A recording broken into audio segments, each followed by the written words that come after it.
ತುಂಬ ಪೇರೆಂಟ್ಸಿಗೆ ತಮ್ಮ ಮಕ್ಕಳನ್ನು CBSE ಸೇರಿಸ್ಬೇಕಾ ICSE ಸೇರಿಸ್ಬೇಕಾ ಅಂತ ಒಂದು ಗೊಂದಲ ಇರುತ್ತೆ. ಸಾಮಾನ್ಯವಾಗಿ ಒಂದು CBSEಯಲ್ಲಿ ಏನು ಸಿಲೆಬಸ್ ಇರುತ್ತೆ, ಅದು ಒಂದು ಪ್ಲಾಟ್ಫಾರ್ಮ್ ಇರುತ್ತೆ, ಅದು ಯಾವುದೇ ಸ್ಟೇಟ್ಗೆ ಹೋದ್ರೂ ಸೇಮ್ ಇರುತ್ತೆ. ಸೊ ಏನು ಬದಲಾವಣೆ ಆಗೋದಿಲ್ಲ. ಇಂಡಿಯಾದಲ್ಲಿ ನೀವು ಯಾವುದೇ ಸ್ಟೇಟ್ಗೆ ಹೋದ್ರೂ ಸೇಮ್ ಸಿಲೆಬಸ್ ಇರುತ್ತೆ.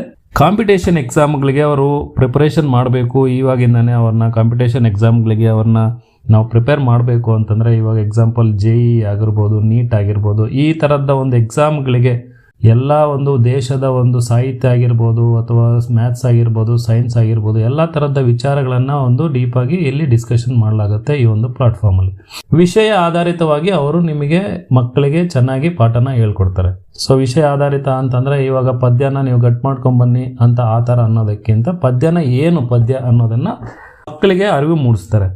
ಇನ್ನು ಇದು ಹೆಚ್ಚು ಸ್ಟ್ರೆಸ್ ಫ್ರೀ ಇರುತ್ತೆ. ಸ್ಟ್ರೆಸ್ ಅಂತಂದರೆ ಈಗ ಸಾಮಾನ್ಯವಾಗಿ ಮಕ್ಕಳಲ್ಲಿ ಇವಾಗ ಈಗಿನ ಒಂದು ಇರುವಂಥ ಒಂದು ವಾತಾವರಣಕ್ಕೆ ಚಿಕ್ಕ ಮಕ್ಕಳಿಂದನೇ ಈಗ ಸ್ಟ್ರೆಸ್, ಒತ್ತಡ ಅನ್ನೋದು ತುಂಬ ಬರ್ತಾ ಇದೆ.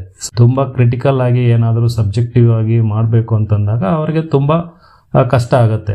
ಸೊ ಮಕ್ಕಳು ಬೆಳೀತಾ ಆಟ ಆಡ್ಕೊಂಡು ಬೆಳಿಬೇಕು ಅಂತಾರಲ್ಲ, ಆ ಥರ ಈ ಒಂದು CBSE ತುಂಬ ಉಪಯುಕ್ತ ಆಗುತ್ತೆ.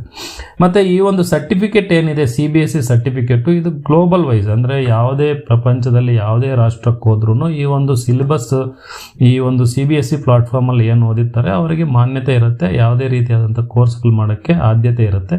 ಸೊ ಈ ಒಂದು ಕಾರಣ.